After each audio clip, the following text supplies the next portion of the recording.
Hello students, welcome back to your YouTube channel Mentor Shefali. Let's start with new video on computer organization and architecture. This is the subject of BCA second semester of Punjab University. जैसे कि आप लोगों के final exams start होने वाले हैं और आप लोगों का सिलेबस भी जो है कवर हो चुका है, तो मैं कुछ इंपॉर्टेंट क्वेश्चंस जो लेके आई हूँ कंप्लीट सिलेबस में से कंप्यूटर ऑर्गेनाइजेशन के, जो मेरे अकॉर्डिंग आपको एग्जाम में, मेरे एक्सपीरियंस के अकॉर्डिंग एग्जाम में आप लोगों को मिलने के चांसेस हैं। तो अब हम स्टार्ट करते हैं क्वेश्चन नंबर 1 से। क्वेश्चन नंबर 1 करने से पहले मैं आपको पेपर अटेम्प्ट करने की इंस्ट्रक्शंस बता देती हूँ। There is a 5 section in your question paper A, B, C, D and E. A, B, C, D carries 2 questions out of which you have to attempt only 1 question, and the section E is compulsory and there is no choice in section E part. Now come to the question number 1. Give the design and logic diagram of converting JK flip-flop to D flip-flop. The D flip-flop may be converted from a JK flip-flop by just putting one inverter between the J and K as shown in the figure. मैंने आपको ये चीज जो बताया है वो figure के अंदर बिल्कुल बताई हुई है, तो आप फिगर को देख के है यहाँ पर वो चीज को बता देंगे। अब यहाँ पे आपको मैं सिर्फ समझा रही हूँ, लेकिन कंटेंट के लिए आपको थोड़ा सा और दिखना पड़ेगा और लिखना पड़ेगा। तो ये था आपका conversion, logical diagram of converting J flip flop to D flip flop. Now come to the second question. Design 5x3 decoder with 3x8 decoder and 2x4 decoder. As shown in the diagram, we have take 3x8 decoder, and if all the inputs of the decoder connected one by one to the next decoder, the 3x8 decoder enables connect to the 2x4 decoder, and we have to get the answer. So this is the structure of 5x3 decoder by using the 3x8 decoder and 2x4 decoder. Our next question is, what are addressing modes, and discuss various addressing modes. Addressing mode refers to how the operands of an instruction is specified, and the address mode specifies a rule for interpreting or modifying the address field of the instruction before the operand is actually executed. And we have different types of addressing modes. Number 1 is implied mode, immediate mode, register mode, register indirect mode, auto decrement mode, auto increment mode, direct address mode and indirect address mode. ये हमारे different types के addressing modes हैं। अब आपने question को जो attempt करना है उसके मार्क्स देख के करना है। 7 मार्क्स है तो कितना लिखना है, 13 मार्क्स का क्वेश्चन अगर ये आ जाता है तो आपने कितना लिखना है। ये क्वेश्चन आपको 7 में मिल सकता है और ये क्वेश्चन आपको 13 में भी मिल सकता है। Now come to the next question. Explain the instruction life cycle in detail. Instruction life cycle की जो हमारी 4 फेजेस हैं, उससे पहले हम जानते हैं कि इंस्ट्रक्शन लाइफ साइकिल क्या होती है। A program residing in the memory unit of a computer consists of sequence of instructions, and these instructions are executed by the processor by going through a cycle for each instruction. हर एक instruction को execute करने के लिए एक cycle होती है। इस cycle के अंदर we have 4 phases. Number 1 is fetch instruction from memory. First we have to fetch the instruction from the memory, then decode the instruction, read the effective address from memory, and the last one is the execute the instruction. अब हम इसको diagram के through देखते हैं। This is the diagram of instruction cycle in which there is a 4 phases: fetch the instruction, decode the instruction, read address from memory, and the last one is execute the instruction. Our next question is, what is virtual memory and discuss its working. सबसे पहले हम देखते हैं virtual memory होती क्या है। Virtual memory is an area of computer system secondary memory, but it acts like it's a part of a RAM और you can say it's a part of a memory. Basically होती है secondary memory का part है, लेकिन ये ऐसे show करती है कि ये जो है आपकी मेन मेमोरी का पार्ट है। अब देखिए वर्चुअल मेमोरी के बारे में। Virtual memory is a common technique used in computer operating system.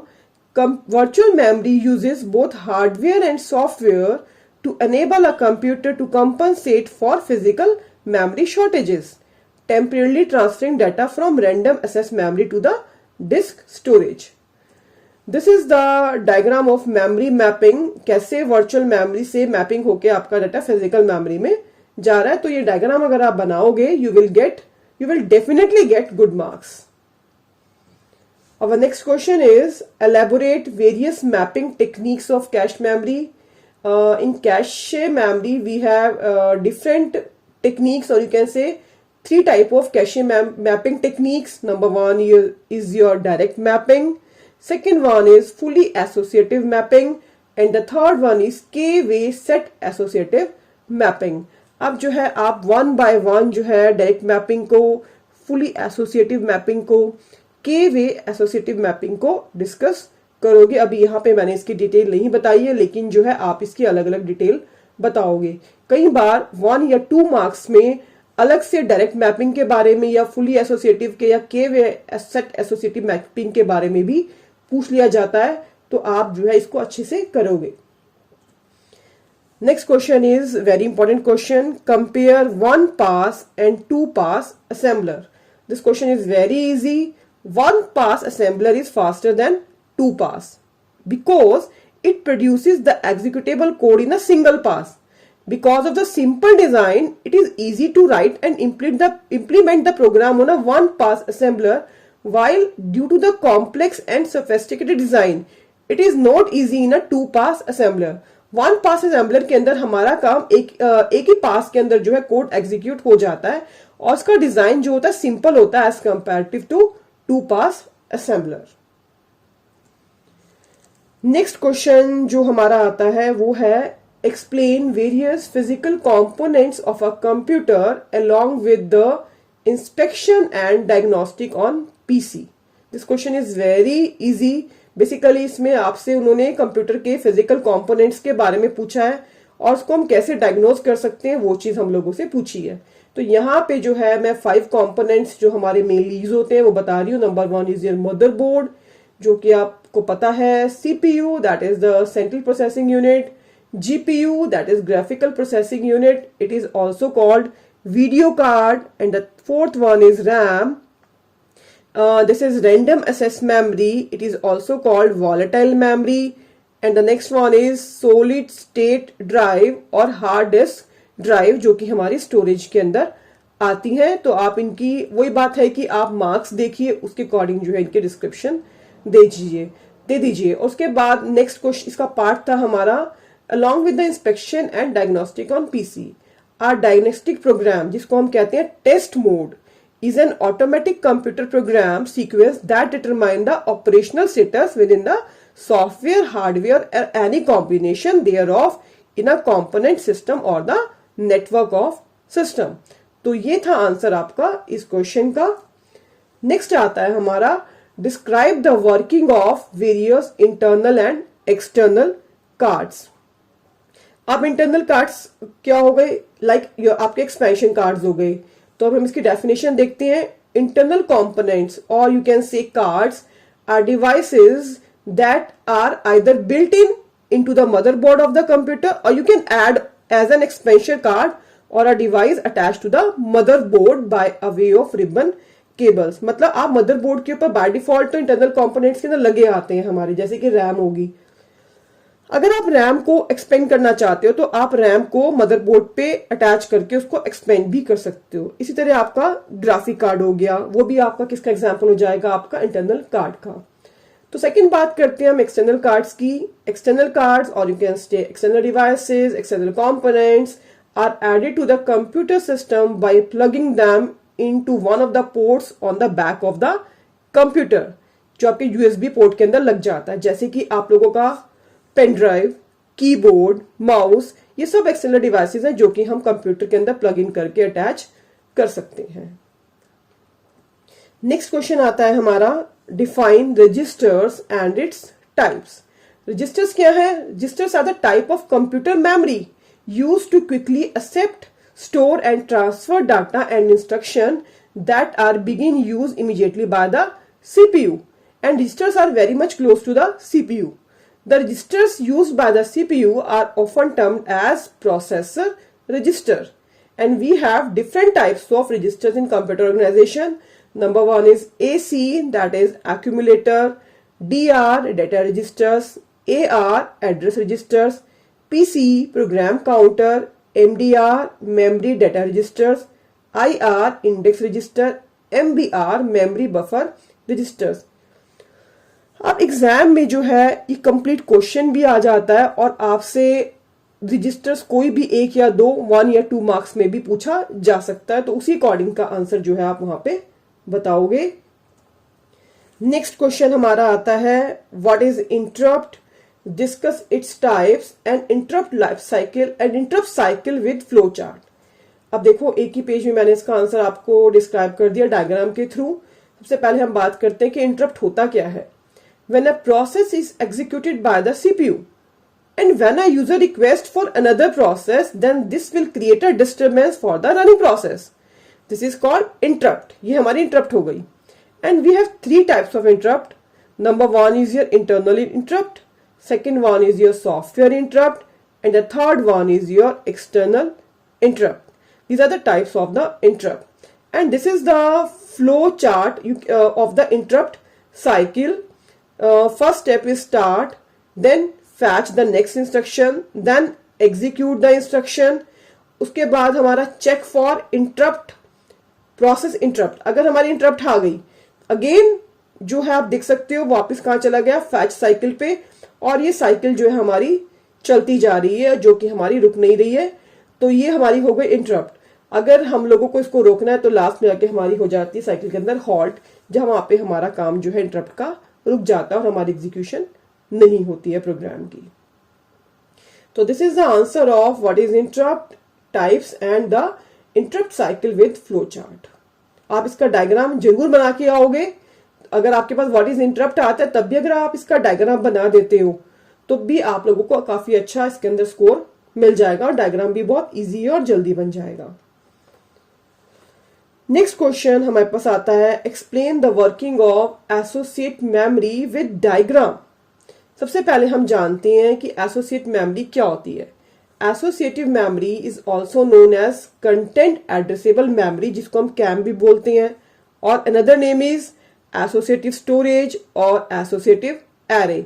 These all are the different name of the associative memory. It is a special type of memory that is optimized for performing searches through data, as opposed to providing a simple direct access to the database on the address. It can store the set of patterns as memory. When the associative memory is being presented with key pattern, it responds by producing one of the stored pattern which closely resembles or relates to the key pattern. तो ये हमारी working हो गई associative memory की। अब हम इसका diagram देखते हैं। तो this is the block diagram of the associative memory. अब इस डायग्राम को जो है देखने में बड़ा इजी लग रहा है, लेकिन आप इस डायग्राम को एक्सप्लेन भी करोगे if you want to get good marks, और बाकी आपके क्वेश्चन के मार्क्स के ऊपर डिपेंड करता है कितने मार्क्स का क्वेश्चन है, तो उसके अकॉर्डिंग जो है इस क्वेश्चन को अटेम्प्ट करोगे। This is the block diagram of associative memory. Our next question is very easy. What is motherboard? And explain the various components attached on the motherboard. अब सबसे पहले मदरबोर्ड क्या होता है सबको पता है। Motherboard is typically the largest printed circuit board in machine chassis. It distributes electricity and facilitates communication between to the CPU, RAM, and any other components of the computer hardware. And this is a list of the key components of a motherboard. Number 1 is your mouse, keyboard connector, USB, CPU, RAM, BIOS, chipset, cooling fan, adding cards and expansion slots, जो कि मैं अभी आपको पिछले question में internal cards में भी बताया था। तो ये कुछ कंपोनेंट्स हैं हमारे जो कि मदरबोर्ड के साथ अटैच्ड होते हैं, तो इनको आप क्वेश्चन के नंबर के अकॉर्डिंग एक्सप्लेन भी कर सकते हो। नेक्स्ट क्वेश्चन जो हमारा आता है वो है हमारा explain von Neumann architecture and its drawback. सबसे पहले von Neumann architecture is also called von Neumann model और प्रिंसटन आर्किटेक्चर भी इसको बोला जाता है। इसकी जो डिस्क्रिप्शन दी थी, it was given by the John von Neumann in 1945। The von Neumann architecture consists of a single shared memory for program and data, a single bus or memory access, an arithmetic unit and a program control unit. ये सब कुछ जो है इसके अंदर होता है। And the major limitation of the von Neumann architecture is the von Neumann bottleneck. This is the problem. The problem is that the speed of the architecture is limited to the speed at which the CPU can retrieve instruction and data from a memory. This is the major disadvantage of the von Neumann architecture. इसकी detail हम आगे भी देखेंगे। Next question हमारा आता है what is combinational circuit. A combinational circuit is a digital circuit whose output depends not only on the present input but also on the sequence of the past input। मतलब इसका जो combination circuit होता है इसको हम digital circuit भी बोलते हैं, जिसका आउटपुट होता है वो सिर्फ प्रेजेंट इनपुट के ऊपर डिपेंड नहीं करता, it also depend on the sequence of the past inputs. The output of a combinational circuit can thus be considered as a function of all the inputs past and present। सबके ऊपर जो है ये depend करेगा। Thanks for watching my video और I hope कि आप लोगों को ये वीडियो अच्छी लगी होगी। यहाँ पे मैंने आपको इंपॉर्टेंट क्वेश्चंस बताए हैं कंप्यूटर ऑर्गेनाइजेशन के BCA first semester Punjab university, जो मेरे एक्सपीरियंस के अकॉर्डिंग आपको एग्जाम में डेफिनेटली मिलेंगे and you will score good marks. और आप मेरी वीडियो जो है आपको मेरी अभी कंप्यूटर ऑर्गेनाइजेशन के साथ साथ आपको डिफरेंट सब्जेक्ट्स की, आपके C++ की, वेब की, सभी की वीडियोस जो है इंपॉर्टेंट क्वेश्चंस की मैं आपको दूंगी। तो आप मेरी वीडियो को सब्सक्राइब करो, शेयर करो, अपने फ्रेंड्स को भी बताओ इस वीडियो के बारे में। Thank you.